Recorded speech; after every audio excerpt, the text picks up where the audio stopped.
আসসালামু আলাইকুম রহমতুল্লাহ। আশা রাখছি আল্লাহর অশেষ রহমতে সবাই ভালো আছেন, আমিও ভালো আছি।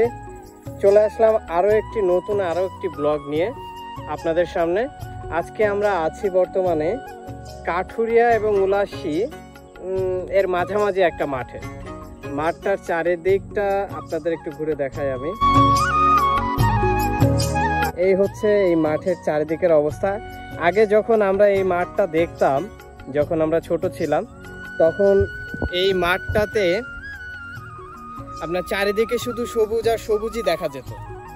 মানে আপনার এই সাইডে কোনো মানে ধান চাষ, মানে অধিকাংশ টাইমে ধান চাষ এবং সবজি চাষ হইতো।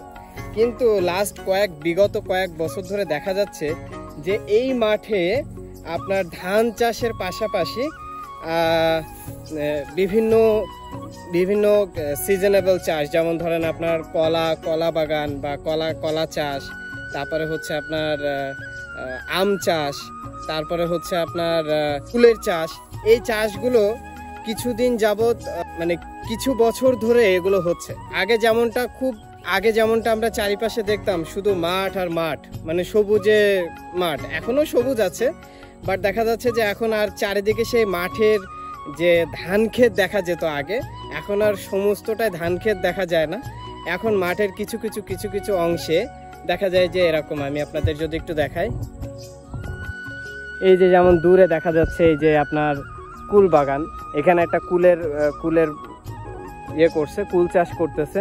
যেমন ওই দূরে আছে হচ্ছে আপনার কুল প্লাস হচ্ছে আপনার কলা গাছের বাগান। তারপরে এদিকে যদি আমি আরো দেখাই, এদিকেও হচ্ছে আপনার ওই যে দূরে ওইদিকে দেখা যাচ্ছে যে হচ্ছে আপনার কুলের চাষ, আমের চাষ। এইদিকে হচ্ছে আপনার সব আম গাছের চাষ, কুলের চাষ। এদিকে অধিকাংশ আগে যেমনটা ওই যে দূরে দেখা যাচ্ছে যে কুলের চাষ।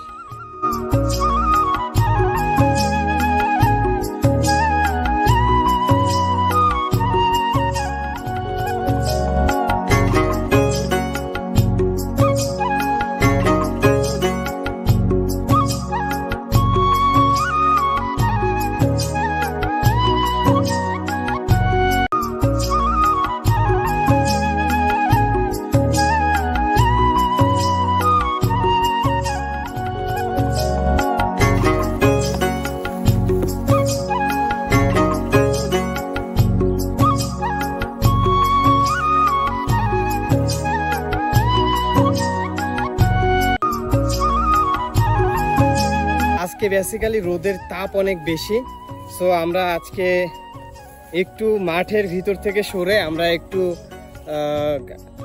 আম বাগানের দিকে যাব। মানে সামনেই আম বাগান আছে একটা সুন্দর মনোরম, ওই দিকে যাব। এবং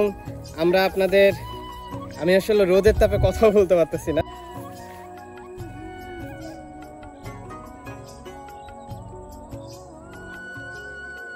আপনাদের যদি একটু দেখায়, এখানে শেল আসছে, ওই যে শেল যাচ্ছে। আমি যদি ওই পাশে থাকতাম দেখাইতে পারতাম।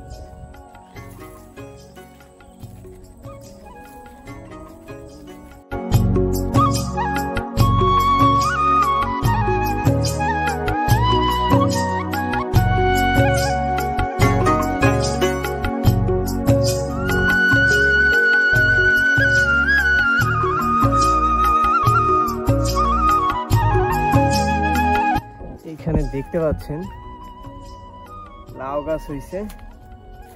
এখানে দেখেন, এখানে এই যে লাউ হয়েছে। তাদেরকে দেখাই, এই যে এটা হচ্ছে লাউ গাছ, ছোট ছোট লাউ হয়েছে। ওই যে একটা লাউ। মাঠের পাশেই ছোট্ট একটা আম বাগান আছে।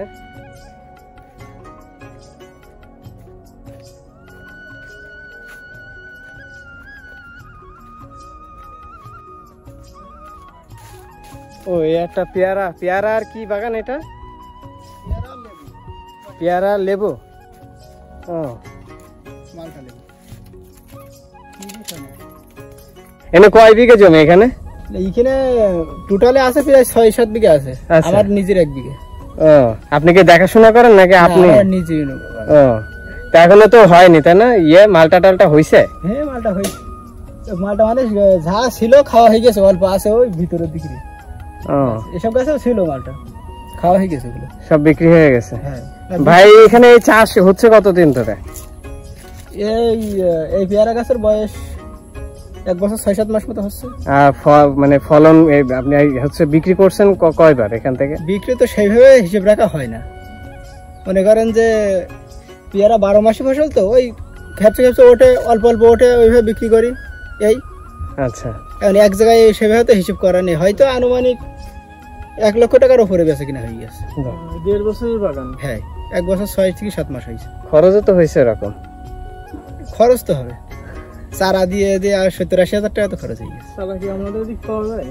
হ্যাঁ, এ চারা আমাদের নিজেরাও বানায়, আবার অনেক সময় এই পাশে আমাদের নার্সারি আছে পরিচিত, ওনার বললেন ইন্ডিয়ায় ওই চৌগাছার দিকতে আনি আমরা। এবার এই এক গাছে কত বছর ফলন পাওয়া যাবে আশা করা যায়? আপনার এই একটা পেয়ারা গাছে 4 বছর 5 বছর নেওয়া যায়। 4 বছর সামথিং নেওয়া যায় সবসময়, 5 বছর। এবার এমন সময় আসবে কি যে লেবু গাছ কেটে ফেলা লাগবে?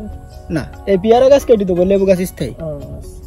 এই পেয়ারা গাছ অস্থায়ী, লেবু স্থায়ী। এখানে লেবু 8-9 বছর 10 বছর 12 বছর রাখা যায়, কোনো ব্যাপার না।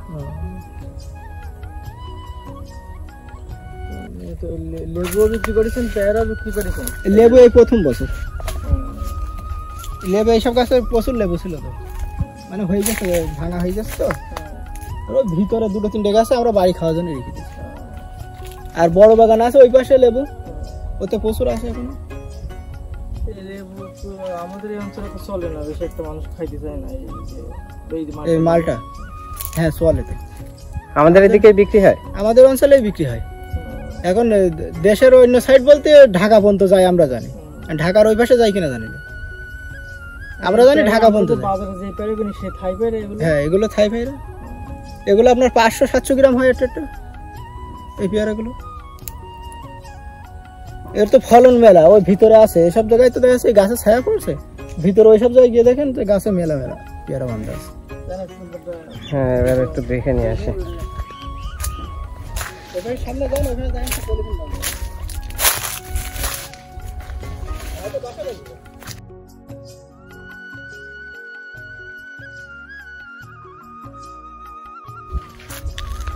যে পেয়ারা এখানে সব পেয়ারা বাঁধা আছে, এখনো ততটা বড় বড় হয়নি, সব ছোট ছোট আছে। এখানে এই যে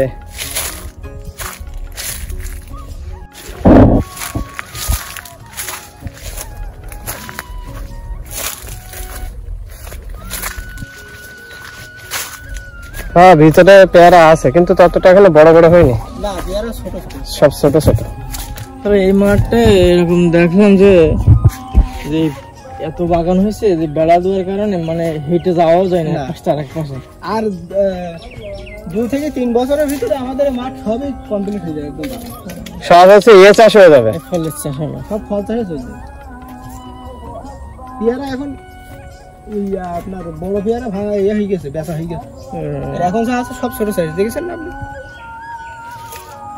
ঠিক আছে ভাই, নিয়ে যাচ্ছে ওই খেতে যাচ্ছে না, আমি ওই ধান ভুইতে স্প্রে করবো, আর ওই পাশে আবার কুমড়ো আছে, মেলা এরকম ফসল আছে। ঠিক আছে ভাই, আল্লাহ হাফেজ।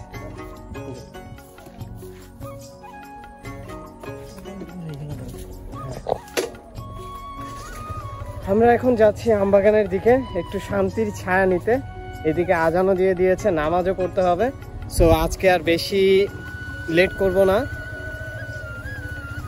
এমনিতেই অনেক লেট হয়ে যাচ্ছে, নামাজ পড়তে যাইতে হবে। নামাজ শেষ করে আমরা উলাসী মাধ্যমিক বিদ্যালয়ে আসি। অনেকদিন এদিকে আসা হয় না, তাই দেখতে এসেছি। দুইজন খেলা করছে, আমিও ভাবলাম যে আমিও গোল দেওয়ার চেষ্টা করি, দেখি পারি কিনা।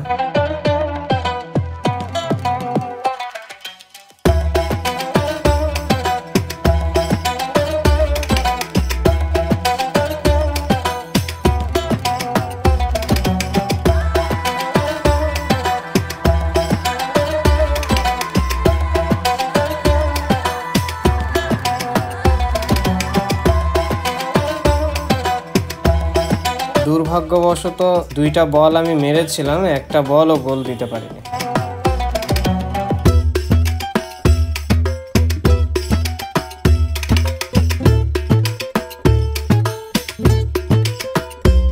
স্কুলের পাশ দিয়ে বেত্রাবতী নদী বয়ে গিয়েছে।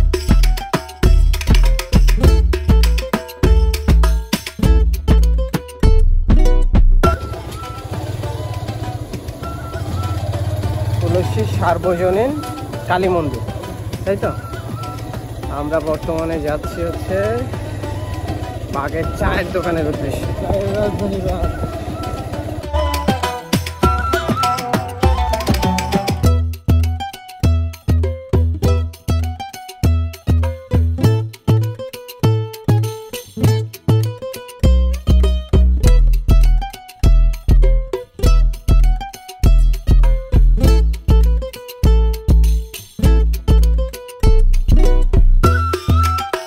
আমরা এখন বর্তমানে বাগের চায়ের দোকানে, এবং কাকিকে বললাম কাকি আমাদেরকে 2 কাপ চা দেন। কাকি আমাদেরকে 2 কাপ চা রেডি করে দিল।